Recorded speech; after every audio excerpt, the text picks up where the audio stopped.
कहबे परिचय देबे टिके कोन घटना बेहरा हां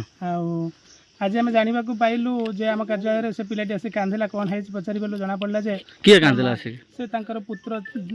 ता ना होछि निरंजन बधे हां से पिलाटी कहिबारु आमे ता सान भाई के मध्य डकेलु सान भाई दु जन जगह आसला परे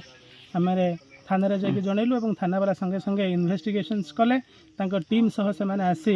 5-6 जन को अटके की पचारिबारु से माने मानिले एवं जोटी हत्या हेछि से हत्या पॉइंट को एठू किछि दूर अच्छी गोटे बड़ पहाड़ अच्छी से पहाड़ पाखे फिंगी दे डेड बॉडी को 3टा जगह से 3टा डेड बॉडी को बर्तमान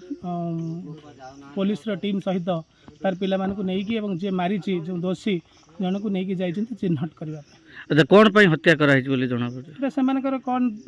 प्राथमिक जो तदंतर जहाँ पुलिस जानवा को पाइला कि आम जहाँ पचारिक बर्तमान गाँव बुझिलु जे से पारस्परिक जो परिवार कौन कलह थिला जे समबारी एवं तार संपर्कीय भाई डाम्फा एवं तार स्त्री ये 3 जन को से हत्या कर गाँव बरपदा गाँव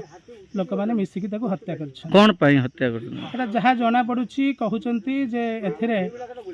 गुणी गाड़ी सन्देह अच्छी एवं तांकर पारिवारिक कलह थिला से हत्या हला।